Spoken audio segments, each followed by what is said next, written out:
The great hall of the Shadowfang pack glittered with torchlight and banners, but to Alara it felt like a cage. The air was thick, pine smoke, roasted meat, the musk of too many bodies packed close together. She could almost taste the anticipation of the crowd. Omegas stood at the center like offerings, dressed in their finest silks and jewels, their faces painted with hope. Betas lounged at the edges, laughing too loudly. And the alphas, broad-shouldered, sharp-eyed, watched with cold calculation. Alara pressed herself into a shadowed alcove at the back. She wrapped her arms around her thin frame and prayed to vanish into the stone. She didn't belong here. She hadn't for years. Her silence had made sure of that. 6 years since her voice had left her, stolen by grief when her parents drowned in the river. 6 years since the healers declared her throat whole but her mind broken. 6 years of whispers, defective, cursed, useless. Who would want a Luna who could not sing the songs of the pack or whisper promises in her alpha's ear? Alara tugged at the worn leather bracelet on her wrist, the last gift of her grandfather. He had always said compassion was the greatest magic. But compassion had left her with nothing. No family. No match. No voice. On the dais at the far end the high throne loomed. And upon it sat the one man who made the entire hall tremble, Kalen the Storm King. He was a figure cut from shadow and stone, broad shoulders draped in black, silver eyes glowing faintly in the torchlight. Even sitting still his presence bent the air. The room shifted around him, hushed and tense, as if a storm cloud hung just above his head. Whispers ran like fire through the crowd. The cursed king. The widowed king. The king who never chose. Alara glanced at him once and immediately regretted it. His eyes swept the crowd with icy detachment, and then for the barest moment they paused on her. Her lungs froze. It was impossible. She was hidden, pressed against the wall. Why would a king see her? Her heart beat so hard she thought everyone around must hear it. She tore her gaze away, clutching her bracelet as though it could make her invisible again. The choosing began. One by one, alphas called the names of omegas. The chosen women stepped forward glowing with pride, and the hall erupted in polite applause. Some matches sparked joy, others resignation. The pile of unclaimed omegas grew smaller and smaller. Alara shrank further into the wall. She prayed no one would speak her name. Better to be forgotten entirely than dragged into the light only to be dismissed. At last the final omega was chosen. A weeping girl accepted a beta she clearly hadn't hoped for, but at least she wasn't alone. The center of the hall emptied. No one had spoken Alara's name. Relief hit her so sharply it felt like pain. She could leave now, slip away to her lonely cottage at the edge of the woods, where silence was simply silence, not failure. He turned to go. And then it happened. That heavy, piercing gaze again. She froze mid-step. Her breath caught. Kalen's silver eyes were fixed on her. Not roaming the crowd, not assessing but fixed. His expression unreadable, his stare endless, as though he could see past her skin into the trembling, broken thing beneath. Alara's heart hammered like a frantic bird trapped in her chest. The world seemed to fall away. The music, the laughter, the whole pack faded into nothing but that look. Recognition. It couldn't be. Panic seized her. She wrenched her eyes away and fled, pushing through the crowd, ignoring startled grunts and mocking smirks. He didn't care. He just needed to get out. Cold night air slapped her face when she burst into the courtyard. She ran until the hall was a distant glow behind her and the forest swallowed her in darkness. Only then, gasping against a tree trunk, did she whisper soundlessly to herself, "He saw me. He saw me." And for the first time in years she wished she could speak if only to ask. Why? Kalen had sat through a decade of choosing ceremonies. Each year the pack expected him to select a Luna. Each year he left alone. He heard their whispers. Cursed. Dangerous. Half a soul. He had stopped caring. Or perhaps he cared too much. The bond with his fated mate had been severed before it began.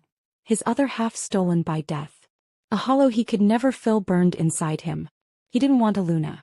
Didn't want some fragile omega handed to him like a prize at market. But tonight was different.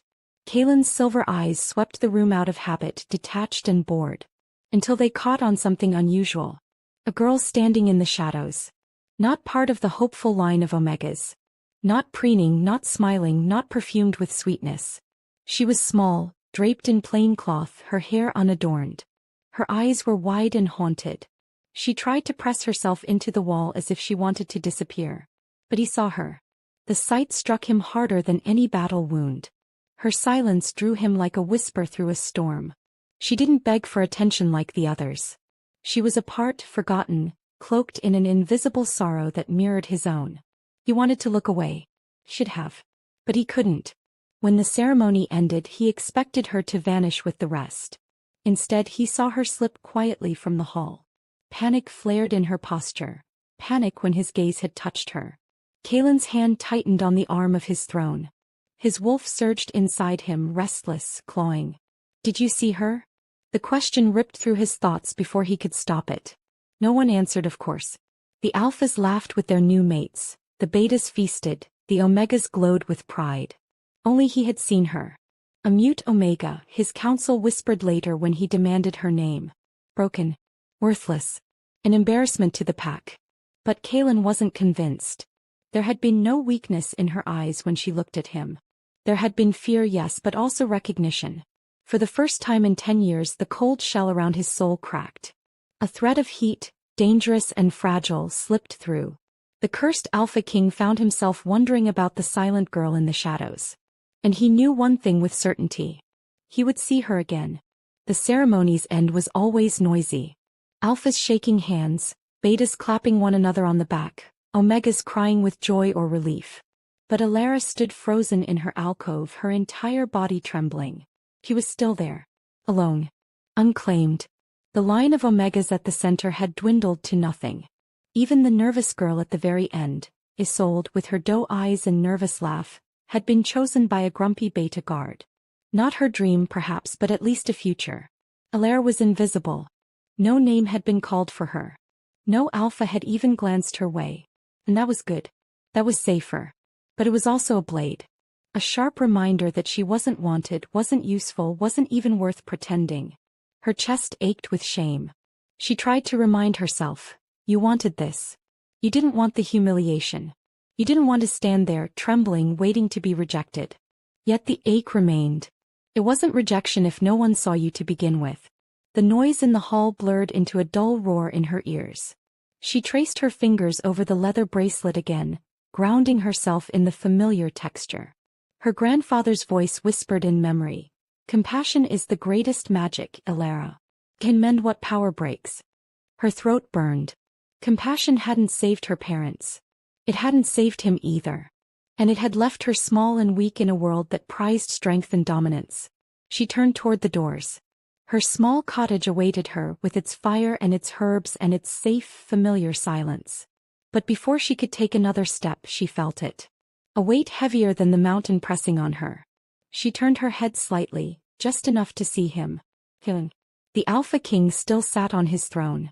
While the crowd celebrated, his gaze cut through the room like a blade of moonlight. And it was on her. Alara's heart stopped. He wasn't looking at anyone else, not even the fawning omegas or the simpering council. His silver eyes pinned her in place, unblinking, unrelenting. She couldn't move. Couldn't breathe. For a long heartbeat, it was just them, her shadowed corner and his storm-colored eyes. It wasn't judgment she saw there. It wasn't pity either. It was recognition. As if he knew her. As if he had been searching for her. Panic flooded her chest. She tore her gaze away, her legs carrying her before she even decided. She pushed through the crowd, her silence and armor against the curses and startled protests. Alara, one omega hissed. Where are you? She didn't answer. She couldn't. Her feet carried her out into the courtyard where cold night air struck her skin. She ran. Her thin shoes slapped against the cobblestones, then the dirt path, then the forest floor. The farther she went, the tighter her chest became. By the time her cottage came into view, lonely, small, tucked at the edge of the woods, her heart was thrumming like a bird's wings. Inside, she barred the door and sagged against it, sliding to the floor. Her lungs ached, her hands shook. He saw me, she whispered in her mind. The king saw me. And though she should have felt only fear, another feeling burned low in her chest. Dangerous. Foolish. Impossible. Hope.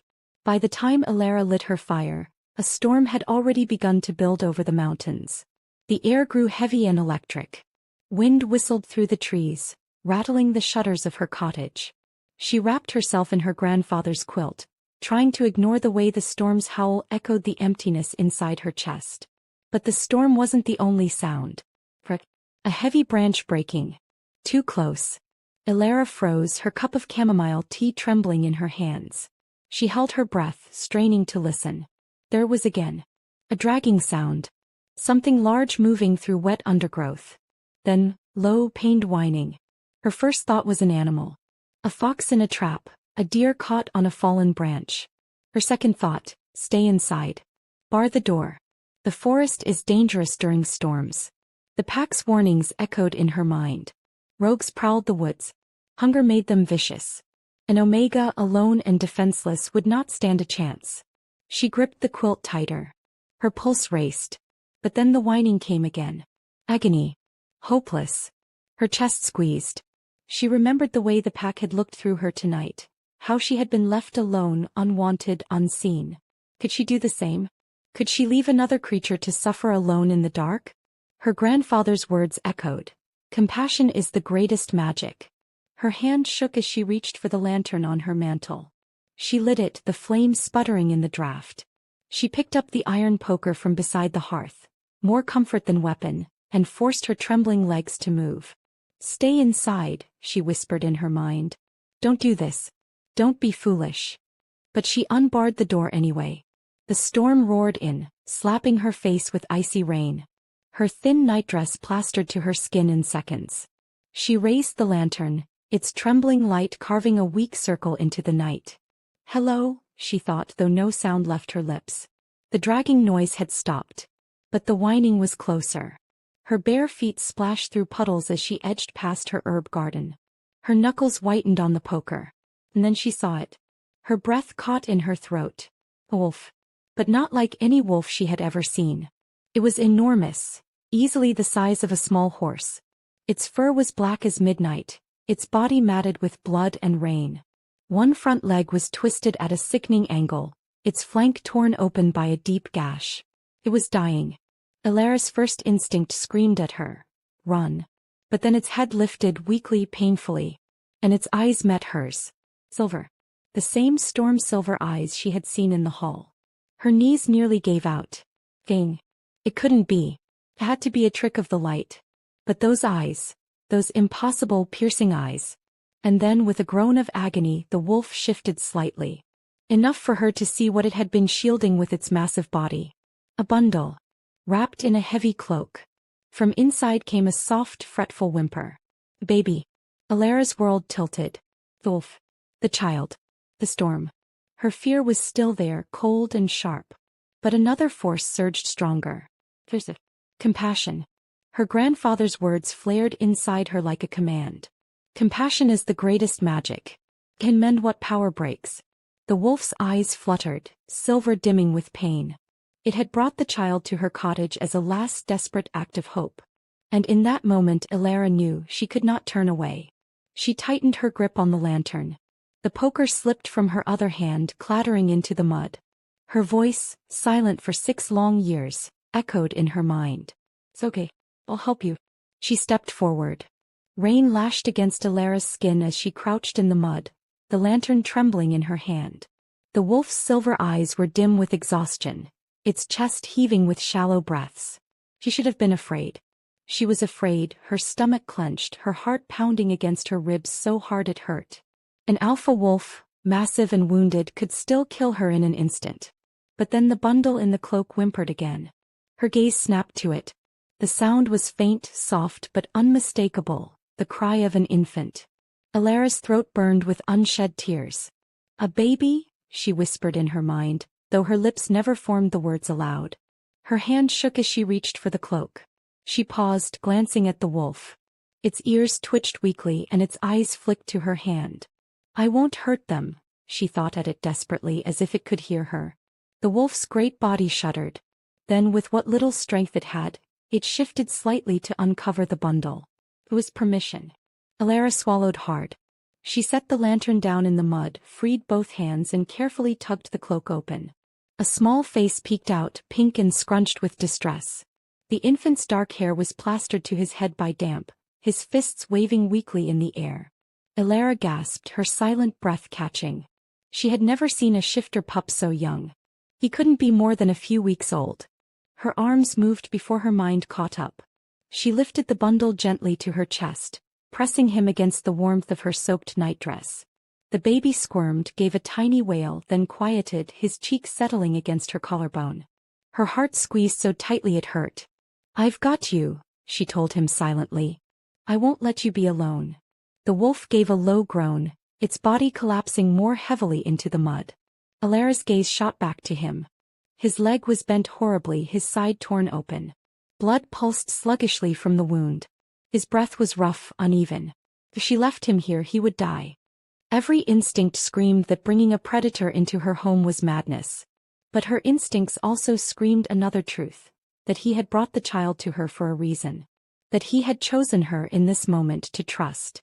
She had already made her choice the moment she lifted the child. "I'll help you too," she whispered in her heart. Elara turned, clutching the infant to her chest with one arm and bracing her shoulder against the wolf's massive side with the other. Her strength was pitiful compared to his size, but she pushed, urging him toward the faint glow of her cottage. "Come on," she begged, her mind a frantic rush of words. "Just a little farther. Please. Don't give up now." The wolf's silver eyes cracked open. Something sharp, intelligent flickered in them. Then with a guttural growl of effort he began to move. He dragged himself forward, inch by agonizing inch, his claws carving furrows into the wet earth. Each breath was a ragged groan. Elara stumbled alongside him, the lantern swaying in her grip, the baby warm and fragile against her heart. Rain soaked her hair, plastered her dress to her legs, turned the earth to sucking mud beneath her feet. By the time they reached the cottage, her muscles were trembling with exhaustion. She pushed the door open with her shoulder and guided the wolf inside. He collapsed onto the hearth rug with a heavy, shuddering thud, half-conscious. The room filled with the sharp scent of blood and wet fur. The storm outside howled against the shutters, but inside was dim, warm, and small, the only world that mattered right now. Elara placed the infant carefully into her grandfather's old chair, wrapping him in the quilt. The tiny pup gave a soft sigh and drifted into sleep. Then she turned to the wolf. Her hands shook as she fetched water, cloths, and the wooden healer's kit her grandfather had left her. She set candles around the hearth until the shadows retreated. Her eyes met the wolf's silver ones again. They were glassy with pain but alert, watching her. "This is going to hurt," she whispered silently. He didn't move. Taking a deep breath, Elara knelt beside him and began to work. The wound was worse than she'd feared. A savage tear slashed across the wolf's flank, jagged and deep, as if carved by claws the size of knives. The blood still seeped despite the cold. Elara dipped a cloth into warm water and pressed it gently against the wound. The wolf flinched, a ripple of pain shuddering through its massive body, but it didn't snap at her. Her hands steadied. Her grandfather's teachings rose from memory. Clean first, always. Bleeding mud will only fester. She murmured silently in her head as she worked. "You're strong. Hold on. Please hold on." The wolf's eyes never left her face. Elara cleaned until the water in her basin turned red, then reached for her herbs. She sprinkled powdered yarrow into the wound to slow the bleeding, then pressed clean cloth into the gash. When the wolf flinched again, her chest ached. She brushed her trembling fingers across his fur, murmuring, "I'm sorry. I'm trying." He huffed a low breath, hot against her arm, but didn't resist. Her gaze fell to the broken leg. A clean break, but the bone had shattered badly. She couldn't fix it, not properly, but she could immobilize it. She found 2 flat sticks of firewood and tore strips of linen. Gently, she bound the leg, murmuring silent words of comfort the entire time. The baby stirred in the chair, whimpering softly. Elara paused, her chest tight. She crossed the room, lifted the bundle into her arms, and rocked gently until the pup drifted back to sleep. When she returned, the wolf's eyes were still on her. Watching. Always watching. "You trust me," she realized, her throat tightening. "Why?" She pressed a final bandage against his wound and tied it carefully. The bleeding slowed.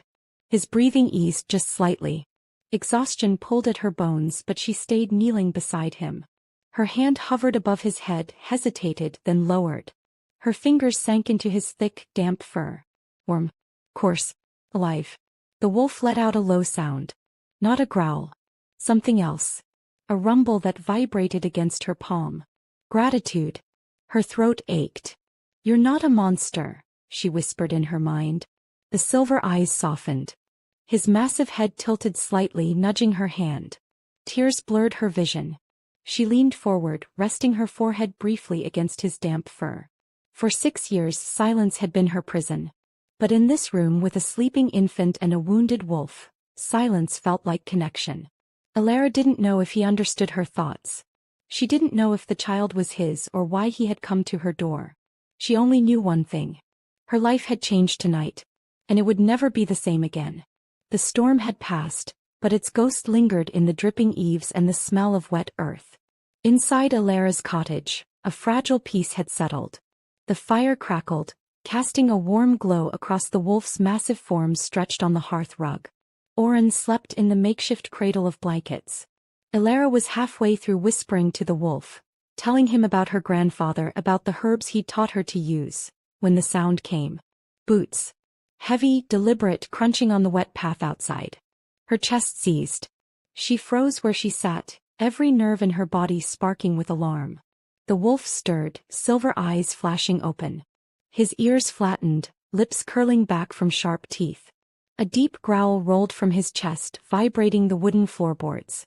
"No," Alara mouthed, heart racing. She leaned close, pressing her hands against his massive head. "Please. Quiet. They can't know." But he didn't quiet.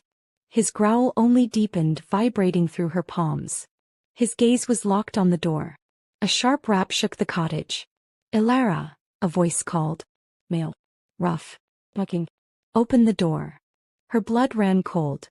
The boy she had once been promised to years ago before her voice had vanished. The boy who had laughed as he broke the betrothal in front of half the pack, calling her damaged goods. Her stomach churned. Another voice followed, steadier. "Orders from the council. We must search every dwelling." That voice was Jareth, one of the senior guards. She had always thought him more reasonable than the others. But reason wouldn't save her now.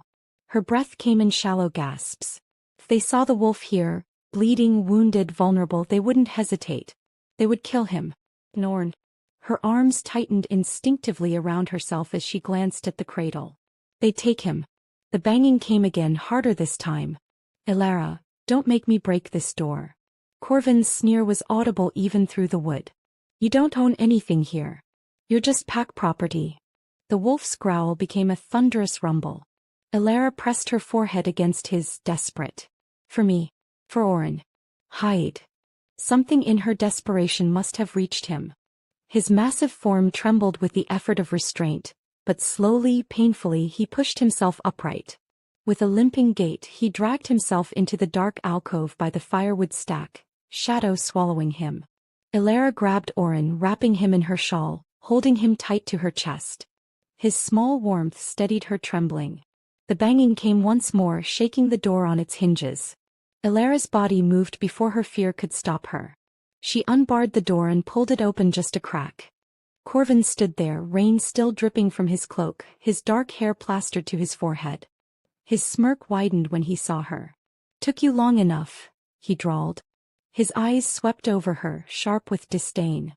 "We need to search your cottage." Her voice cracked in her chest, but she forced it out, weak but audible. "Why?" Corvin blinked, startled. He hadn't heard her speak in years. "King's business," Jareth said behind him, calmer, respectful even. "We're looking for signs of the Alpha." His trail went cold near here. Corvin pushed at the door, trying to shoulder past her. "Move, Alara." Her hand shot out, bracing the door. Her body shook, but she stood firm. "You are not welcome in my home." Corvin barked out a laugh, sharp and cruel. "Your home? This shack belongs to the pack. And you?" He leaned closer, his voice a poisonous hiss. "You belong to no one." Something inside her snapped. For years she had let words like those crush her into silence. For years she had hidden in shadows. But not tonight. Not with Oren clutched to her chest. Not with the wolf's silver eyes watching from the darkness. She straightened, her voice trembling but clear. "Leave." Corvin's smirk faltered. What did you say? Leave, she repeated, stronger this time. You will not step inside. Jareth frowned. Corvin, enough. She has spoken. Let it be. But Corvin sneered. She's hiding something. I can smell it. Wolf. And something else. Sweet. His eyes narrowed, darting past her into the shadows. What are you hiding, freak? Alara's grip on the door tightened, her nails digging into the wood. Nothing that belongs to you. Corvin's hand shot out, but before he could shove the door open, the growl came. It began low, a rumble that shook the earth itself. Then it rose, a roar that filled the cottage, filled the night, filled the bones of every living creature nearby. The sound of a king's wrath. Corvin stumbled back, face draining of color. His arrogance vanished, replaced by raw, primal fear. Jareth's hand flew to his sword, silver flashing in the torchlight. His gaze swept the shadows. And then Kaelin limped out.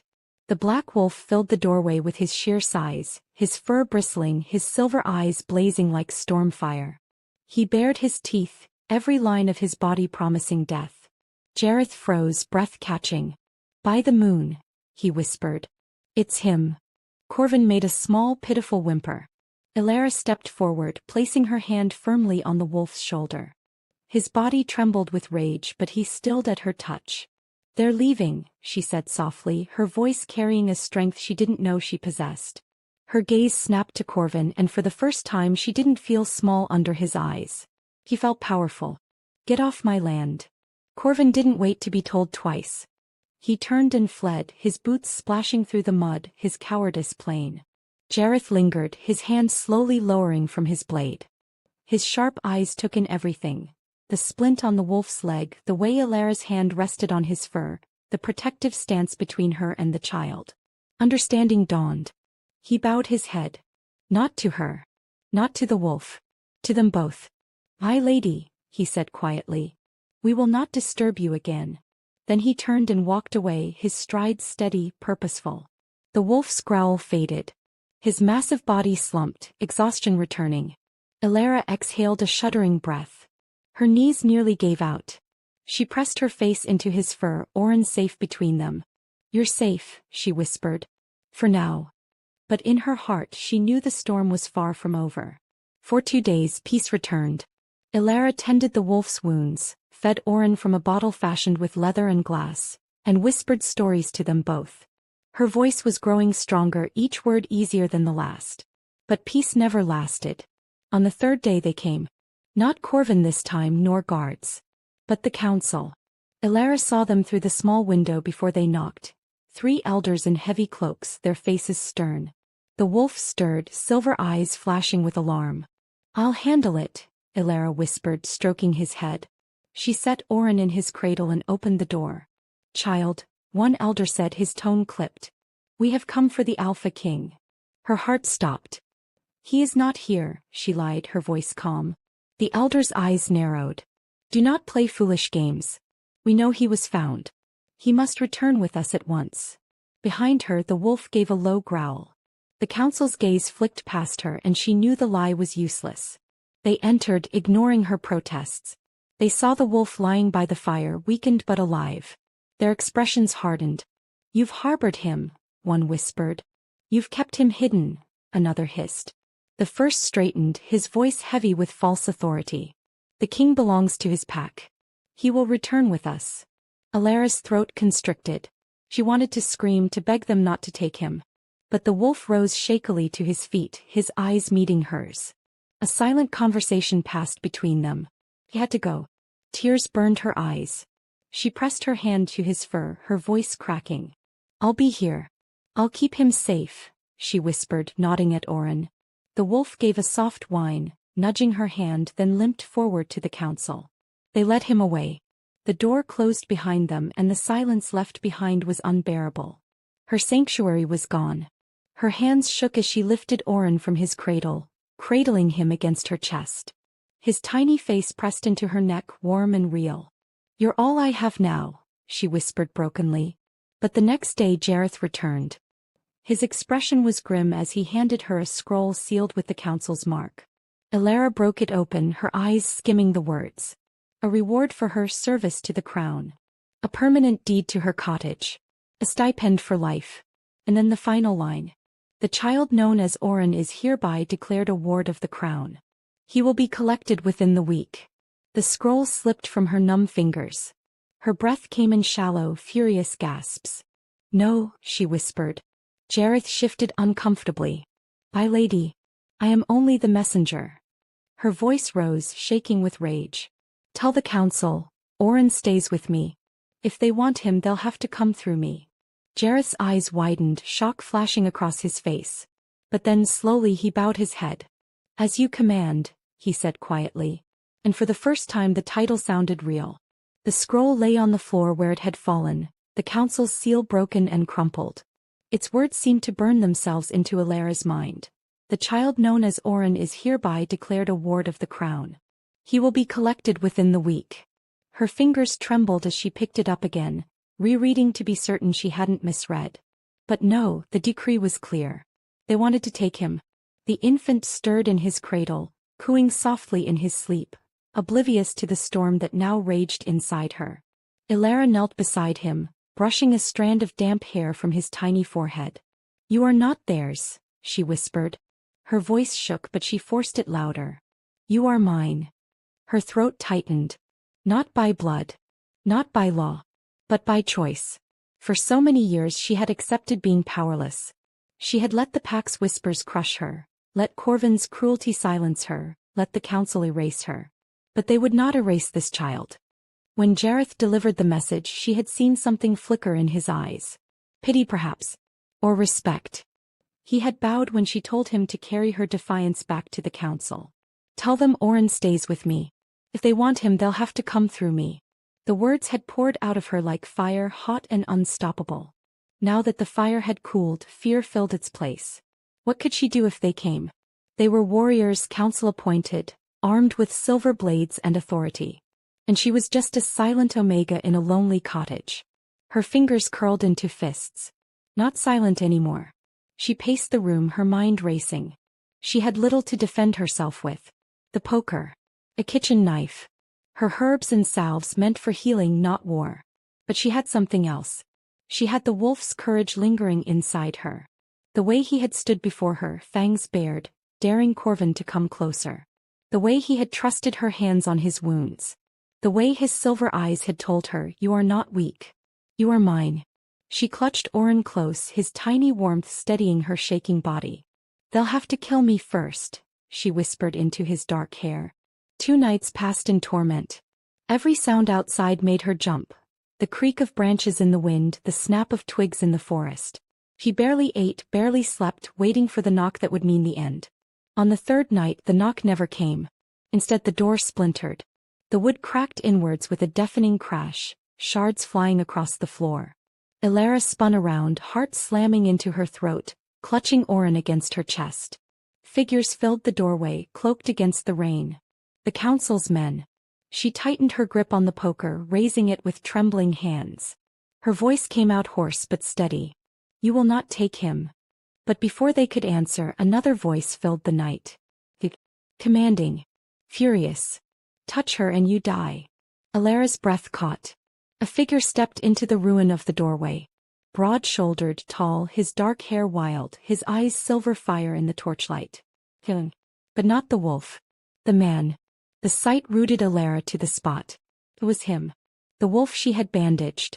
The creature who had lain by her hearth, whose silver eyes had followed her every move.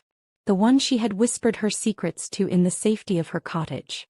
But now he stood tall, a man cloaked in black leather, his power filling the room like a storm breaking through the walls.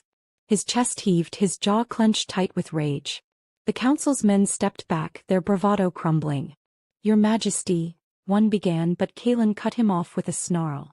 Silence. His voice cracked like thunder. His gaze swept the room, landing on Alara. His expression shifted, rage softening into something rawer, more pained. Alara, he rasped. Her name on his lips made her knees weaken. Her mind spun. He had thought him just a wolf. She had spoken to him like no one else in years. She had told him everything. About her parents, her grandfather, her silence, her loneliness. Heat flushed her face. The humiliation was sharp enough to cut. He had heard it all. Her voice cracked, almost breaking. It was you. Kalen stepped closer, his movements careful as if approaching something fragile. It was me. I heard every word. His silver eyes burned, filled with guilt. And I swear I never meant for you to bear this alone. They told me you were dead. Alara blinked, her heart stuttering. Dead. He nodded sharply, fury flashing across his face. The council. They told me a rogue had killed you. That you were gone. They lied. His voice broke, rough and jagged. I thought I had lost you before I ever truly had you. Tears blurred Alara's vision. And Oren, she whispered. His gaze flicked to the baby cradled against her chest. His jaw tightened. They said he was an orphan, a stray found in the storm. But I know the truth now. He is the son of the traitor who led me into that ambush. Innocent, yet the council wanted him erased. They tried to take him from you because he was inconvenient. His fists clenched. I will not let them. One of the councilmen stepped forward nervously. Pai King, you cannot. Kalen's silver eyes snapped to him, sharp and merciless. You dare speak to me of what I can and cannot do? His alpha power pulsed in the room, thick and suffocating, forcing the man back. Alara's breath came fast, her mind struggling to catch up. He was the king. The cursed alpha. The one she had feared, pitied, imagined as untouchable. And yet he was also the wolf who had trusted her hands, who had nudged her palm when she wept, who had rumbled soft gratitude when she whispered. The same. Always the same. Kalen turned back to her, his face breaking open, vulnerable in a way she had never seen. Alara, I should have found you sooner. I should never have let them hide you from me. You saved my life, you saved his life, and they tried to erase you for it. He took another step closer, his voice a vow. Never again. I will never let you be alone again. Her throat closed. Tears spilled hot down her cheeks. For years she had believed her silence was weakness. But here was the king, storm-born, terrifying, cursed, telling her she was his strength. Her grip tightened on Oren, who stirred with a soft gurgle. She looked from the child to Kalen, and something inside her shifted, settling into place. You came back, she whispered, her voice small but clear. Kalen's silver eyes softened, filled with something deeper than fury, deeper than power. I will always come back to you. The ruined door hung crooked on its hinges. Rain hissed against the embers of the fire, and the smell of wet wood filled the cottage. Alara stood frozen in the wreckage, Oren cradled to her chest, her heart pounding like a drum. Kalen's silver eyes were locked on her, burning with a mix of fury, grief, and something so raw it made her throat ache. The council's men lingered in the doorway, cowed but not defeated. Their gazes darted between their king and the silent Omega he had placed himself before. One found his voice. Your Majesty, this woman is nothing. A mute. A broken Omega who? Kalen's roar split the night. Enough. Power slammed through the room, thick and suffocating. The men staggered back, choking on the weight of it.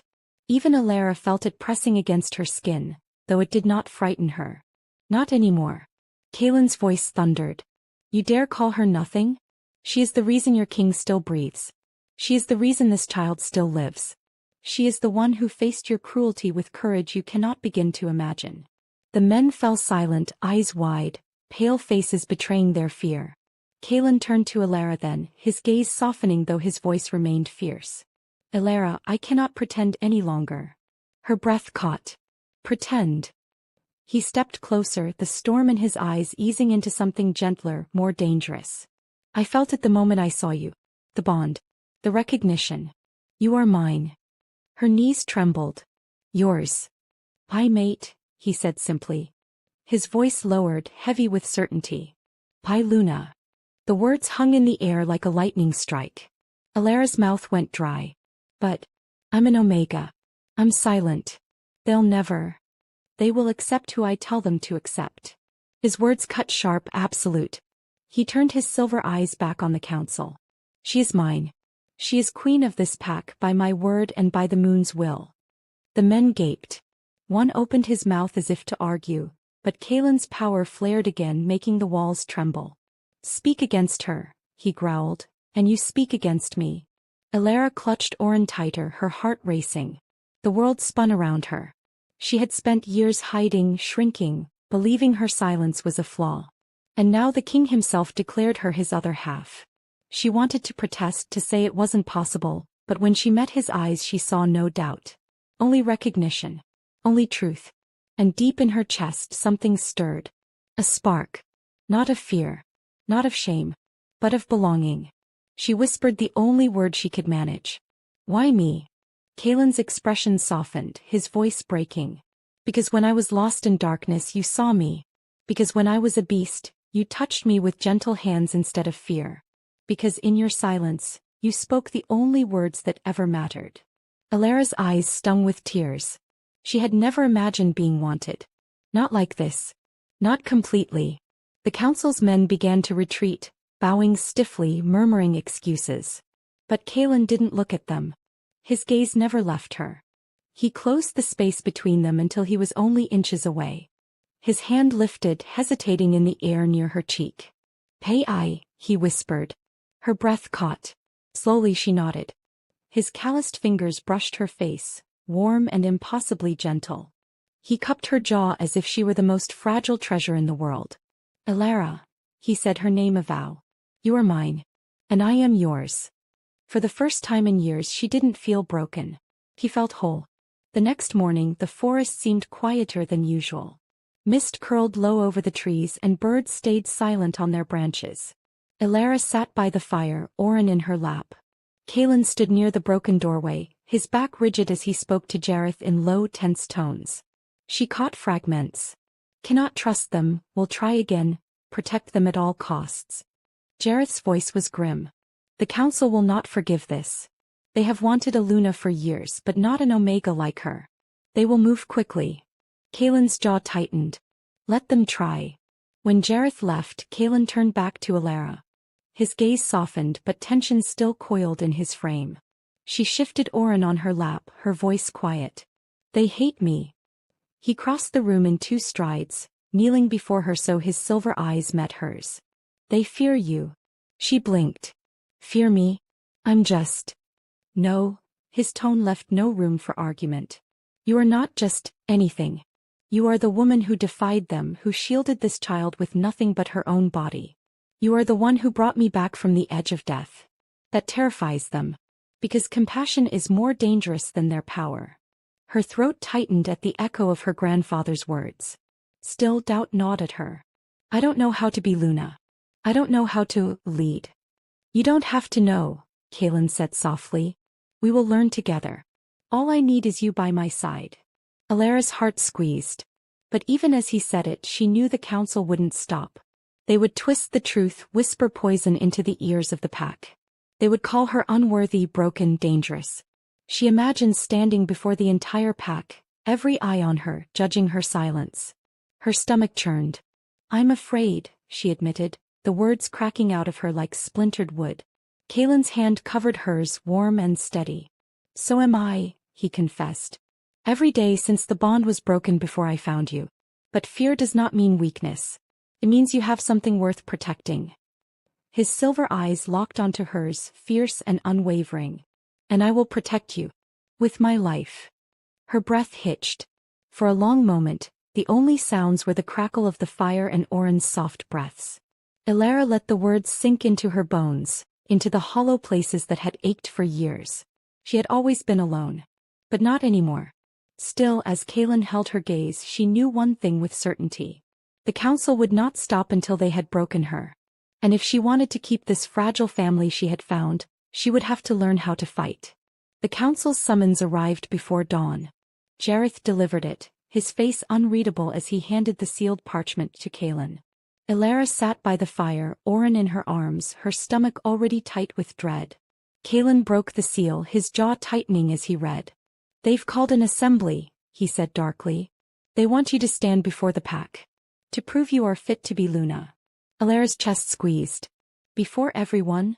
"Hundreds," Kalen confirmed. His silver eyes flicked up, sharp with fury. "This is their trap. They believe they can shame you into silence. They believe they can make me doubt." Her throat tightened. Silence. Shame. Old wounds stirred inside her, memories of whispers and mocking laughter. She whispered, "Maybe they're right. Maybe I can't." Kaelin's hand slammed the table, the sound sharp in the quiet cottage. "Do not say that." His voice cracked, fierce and desperate. "You are stronger than they will ever be. I've seen it. When you faced Corvin, when you healed me, when you defied them to protect Orin. That is what makes a Luna. Not titles, not tradition." Her heart pounded, but fear still gnawed at her. "What if I fail you?" Kaelin's expression softened, his hand brushing her cheek. "You cannot fail me. Because you are mine. And I am yours." The words steadied her, even as dread coiled tighter inside. The great courtyard of the Shadowfang pack swelled with bodies. Wolves and humans crowded shoulder to shoulder, their voices a low rumble of speculation. Torches burned against the gray morning sky. At the center, the council stood in a semicircle, their robes heavy, their eyes sharp as knives.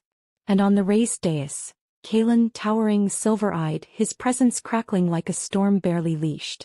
Beside him Alara. Her hands trembled at her sides, but she lifted her chin, refusing to bow her head. Orin rested in her arms, wrapped in a soft blanket. The crowd whispered. "That's her. The mute. She's not even marked.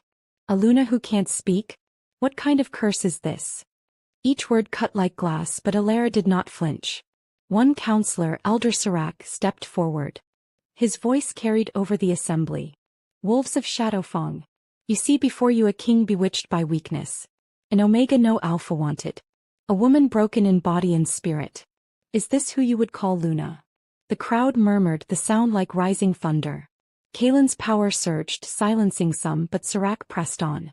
"A Luna must guide, must command respect. What command lies in silence? What guidance in a broken tongue?" Alara's chest heaved. Shame pricked hot under her skin, but then her gaze fell to Orin, small and innocent in her arms. He needed her. Kaelin needed her. She stepped forward before Kaelin could answer. Gasps rippled through the crowd. Alara raised her chin. Her voice trembled, but it came stronger than she expected. "You say I am nothing. But nothing saved your king when he lay dying. Nothing kept this child alive when the storm took his family. Nothing defied your cruelty when you tried to take him from me." The courtyard fell silent. Her voice cracked, but she pushed on. "I have been silent because you never listened. But my silence does not make me weak. It makes me strong. Strong enough to endure your scorn. Strong enough to stand here now when every one of you would see me fall." The crowd shifted uneasily. Whispers rose. Some skeptical but others curious, even approving. Kaelin's eyes blazed with pride. Alara turned to him then, her heart pounding. "A Luna is not chosen for her voice but for her strength. And my strength is compassion." The words echoed across the courtyard. For a heartbeat there was silence. Then somewhere in the crowd a voice shouted, "Luna." Another joined. And another. Soon the chant rose, carried by dozens, then hundreds. "Luna. Luna." Kaelin stepped forward, wrapping his arm firmly around Alara's shoulders, his voice a roar above the chant. "She is mine. She is your Luna. By blood, by bond, by the will of the moon itself." The sound of the pack's acceptance thundered in her ears, filling her chest with a fierce, unfamiliar pride.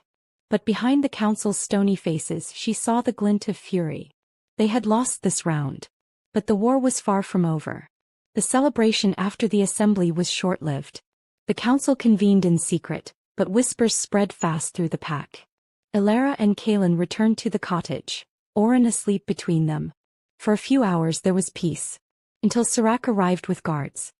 He strode into the cottage without waiting for permission, his gaze cold, his lips curled in disdain. "You may have swayed the pack with pretty words," he sneered at Alara, "but compassion cannot erase blood. That child you hold is no innocent." Alara stiffened, clutching Orin tighter. "He is mine." Serac's eyes glittered. "He is the son of Varen, the traitor who led rogues into our lands, who nearly killed your king. His blood is poisoned with betrayal. Do you dare place such a child at the heart of our pack?" Shock rippled through Alara. She looked at Kaelin, whose jaw tightened, his eyes storm-dark. "It's true," Kaelin admitted. "The boy's father betrayed me. But that does not damn the child." Serac smirked. "It does by our law. Bloodline determines fate. Raise him and you invite treachery into your own den." The guards murmured uneasily. Even Jareth shifted, uncertain. Alara's chest heaved. For a moment, fear nearly broke her. But then she remembered the night in the storm, when Oren's tiny face had pressed against her heart, when she had sworn never to let him be alone. Her voice rang clear. Bloodline does not decide who we are. Choice does. Sirach's laugh was sharp. Spoken like a fool.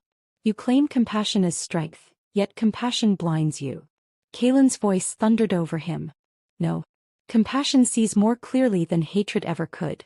He stepped forward, placing a hand on Oren's small head, his silver eyes blazing. By my decree, this child is no traitor's son. He is heir to my line. He is my blood now. Gasps filled the room. Alara's heart stopped. Kalen had just declared Oren his heir. Sirach's face turned crimson with rage. You cannot. I can. I am king, Kalen snarled. His power crashed over the room like a wave, silencing every protest. Alara stared at him, tears stinging her eyes. You would claim him, she whispered.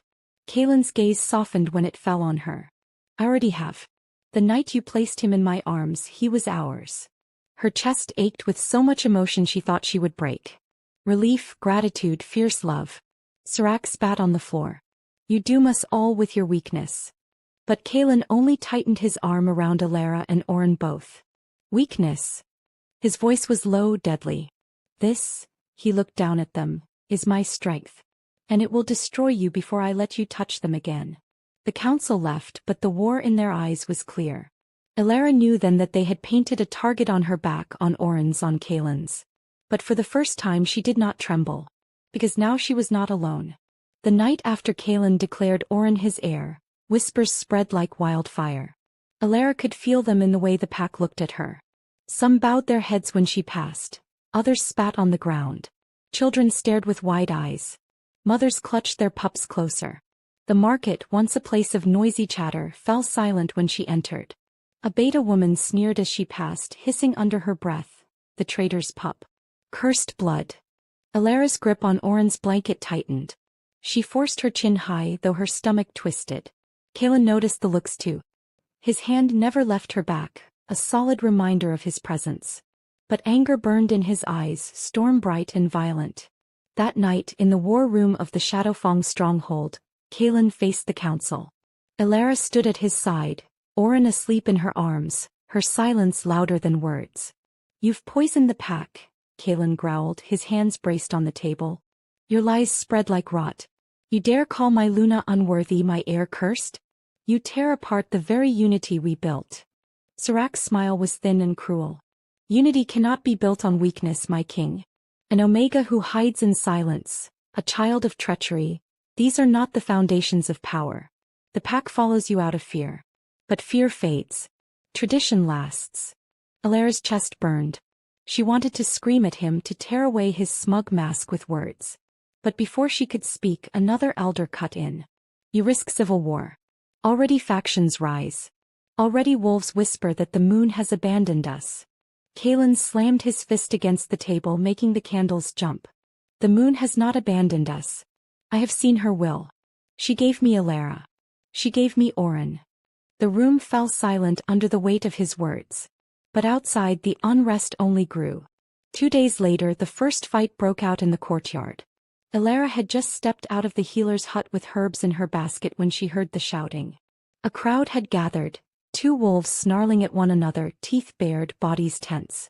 One shouted, I will not follow a Luna who cannot even speak her vows. The other snapped back, you will not insult our Luna while I draw breath. The crowd roared, splitting down the middle. Those who supported Alara, those who spat her name like a curse. Alara froze. Her throat burned.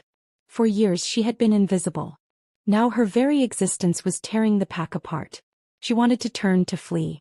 But then she saw them. 2 young girls, no older than 8, clinging to each other at the edge of the crowd, their faces pale with fear. Her heart clenched. Oren squirmed in her arms, sensing her tension. His wide, innocent eyes searched hers. And she knew. Running would only make things worse. Her feet carried her forward before her mind could catch up. She stepped into the space between the 2 snarling wolves, her arms wrapped firmly around Oren. Gasps rippled through the crowd. The wolves froze, shock flickering in their eyes. Alara lifted her chin. Her voice came soft at first but steady. If you wish to fight, then strike me. Strike your Luna. Strike the woman who bled to keep your king alive. Strike the one who chose compassion over fear. The courtyard fell deathly silent. Her heart pounded, her knees trembled, but she forced her gaze to lock with theirs. Do it. Show this pack that hatred is stronger than unity. Neither wolf moved. Their ears flattened, their snarls fading. Alara's voice grew stronger, fueled by the fire in her chest. Or, choose another way. Choose to be more than your blood, your fear, your anger. Choose strength and compassion. The crowd shifted uneasily. Murmurs spread. Then slowly, the wolf who had spoken against her lowered his head. Not in defeat but in submission. The other followed. Alara's chest heaved, but she did not move. Then Kaelin's voice rang out, sharp and powerful. You see, this is your Luna. The one who commands without raising her hand, who wins not by fear but by truth. She is stronger than any of you. The crowd bowed their heads, some reluctantly, others with newfound respect. Alara's legs nearly gave out, but Kaelin's arms slipped around her, steady and warm. You did it, he murmured, pride thick in his voice. She leaned into him, her heart racing. For Oren, she whispered. But in her chest she knew it was for all of them. The attack came at dusk. The first sign was the howl, low, guttural, too wild to be pack. Then came the clash of steel and the screams. Alara was feeding Oren when Kaelin burst into the cottage, his sword already drawn, his eyes blazing. Rogues, he growled. The council has loosed them. Her stomach plummeted. He cupped her face briefly, his thumb brushing her cheek. Stay inside. Protect him. I will end this. She wanted to beg him not to go, but the storm in his eyes told her he already belonged to the battlefield. He kissed Oren's forehead, then Alara's, fierce and desperate, before tearing himself away and vanishing into the night. The sounds of war filled the air. Wolves howled, blades clashed, men screamed. Alara clutched Oren, her heart hammering. She barred the door, pressed her back against it, but the walls shook with every impact outside. Then came the smell. Smoke. Her eyes widened. Fire. Sparks seeped through the cracks in the shutters, smoke curling into the room. Panic surged through her. If the fire spread, they would burn alive. Oren whimpered, coughing softly against her chest. No, she whispered, her voice breaking. I won't let them take you.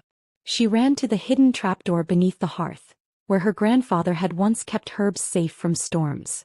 With trembling hands she opened it, lowering Oren inside, wrapping him in blankets. Stay quiet, my love. I'll protect you. The door crashed inward. Two rogues burst through, eyes wild, fur bristling, teeth bared. Their stench filled the cottage. Alara's body shook, but she grabbed the iron poker from the fire. Her grip was clumsy, but she lifted it, planting herself between them and the trapdoor. You'll have to kill me first, she whispered hoarsely. The rogues snarled, circling. Then thunder. Kaelin tore through the doorway, his sword dripping blood, his wolf half surfacing in his glowing eyes. With a roar he cut one rogue down in a single blow. The other turned to flee, but Kaelin's wolf was faster, slamming him into the wall with crushing force. The room fell silent, save for Alara's ragged breaths. Kaelin spun to her, his silver eyes frantic. Are you hurt? She shook her head, tears spilling. Oren, he's safe. Below. Kaelin pulled her into his arms, holding her as if she were the only thing tethering him to the world. His voice was rough against her hair. I thought I'd lost you. Outside the battle still raged, but in that moment they stood together. Two halves of the same storm. Alara pulled back, her eyes blazing with a fire she had never felt before. We have to fight. Not just survive. Fight for him. For all of us. Kaelin's lips curved, fierce with pride. Then fight with me, Luna. And when they stepped out into the firelit night, the pack saw not just their king, but their queen at his side, silent but unyielding, her presence commanding loyalty without a single word. For the first time Alara was not the silent Omega. She was the storm's voice. The battlefield smoldered with ash. The rogue attack had been crushed, their bodies scattered across the forest floor. The pack had fought valiantly, united under Kaelin's roar and Alara's silent courage. But peace was fragile. And the council knew it. At dawn, Kaelin summoned the entire pack to the central square. Wolves filled the space shoulder to shoulder, their faces drawn with exhaustion and suspicion. The council stood tall at the front, their robes pristine despite the smoke still clinging to the air. Elara stood beside Kaelin, Orin in her arms. Her chest was tight, her pulse thundering. She could feel the weight of 1,000 eyes on her. Serac stepped forward, his voice carrying across the crowd. "My king, you have led us into ruin. You take a cursed child as your heir, an Omega as your queen, and now rogues storm our lands. The moon has turned from us and you are blind." The crowd murmured. Fear, doubt, anger. Kaelin's silver eyes burned. "The rogues came because you invited them." His voice cracked like a whip. "Do not lie to their faces. You betrayed me, betrayed this pack." Gasps rippled through the crowd. Serac's face twisted in rage. "Lies. It was she." He jabbed a finger at Elara, his words dripping venom. "The mute who whispers poison into your ear. He bewitched you. She has no voice, yet she commands your heart. Can you not see? She is the curse." The crowd's murmurs grew louder, sharper. Elara's chest tightened. Old fear clawed at her, memories of whispers of cruel laughter. Mute. Broken. Cursed. Kaelin's power flared, his aura crashing like a storm. "Enough," he roared. "She's my mate. My Luna. You dare insult her, you insult your king." But Serac only sneered, sensing the crowd's unease. "If she is truly Luna, let her prove it. Let her speak. Let her show us she is more than silence." Elara's breath caught. Every eye turned to her. Her throat closed. Fear surged like a tide, threatening to drown her. For years, silence had been her prison. She had hidden behind it, let it define her. And now, before the entire pack, they demanded she break it. Kaelin's hand found hers, strong and steady. His silver eyes met hers, soft despite the fury burning there. "You don't have to," they said. "You are enough as you are." But something stirred in her chest. A fire she had never felt before. She looked down at Orin, safe and warm in her arms. At the pack, divided and broken. At Kaelin, the Storm King who had chosen her when no one else had. And she knew. This wasn't about her voice. It was about the truth. Her throat ached as she drew in a trembling breath. And then, she spoke. "You call me cursed," she said, her voice rough but clear, carrying over the crowd. "You call me nothing. But nothing healed your king when he bled. Nothing stood between your council and this child. Nothing faced rogues with nothing but compassion." The crowd fell silent, straining to hear. "I was silent because you would not listen. But hear me now, I am not cursed. I am not broken.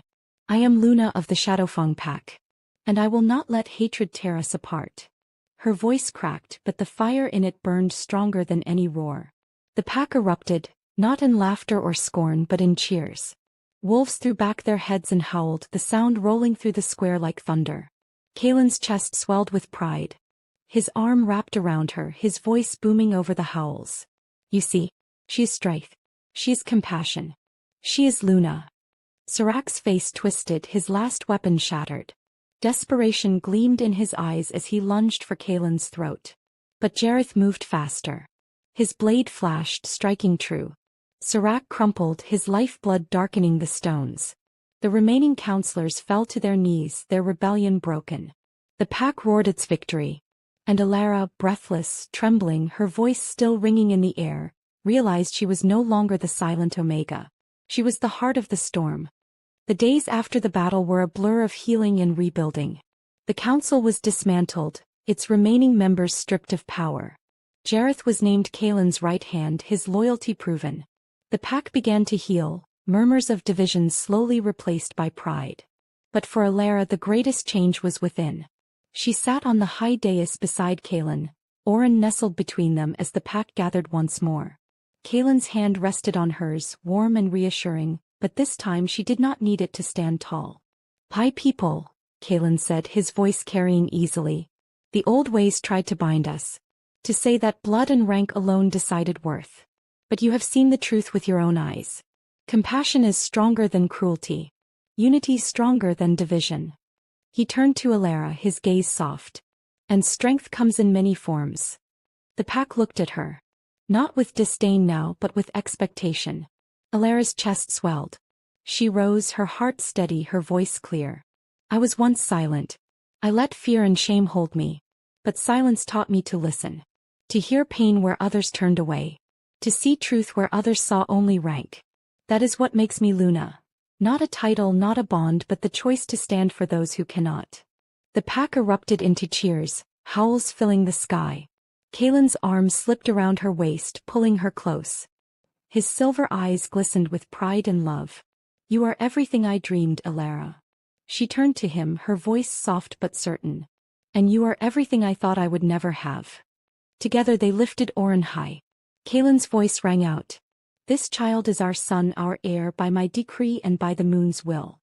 His bloodline begins anew in strength and in unity. The pack howled, the sound shaking the earth. Alara held Orin close, tears streaming down her face. Not of sorrow but of joy. She had begun as the silent Omega, unwanted and unseen. Now she was Luna of the Shadowfang pack. A queen, a mother, a voice. And as the howls rose into the sky, Alara knew one truth above all. Silence had once been her prison. But now it was her power. And so, the silent Omega became the voice of a kingdom. But their story doesn't end here. What happens when compassion collides with power again? You won't want to miss what's coming next. If you felt the storm in your heart, make sure to like, subscribe and turn on the bell. The next chapter is waiting.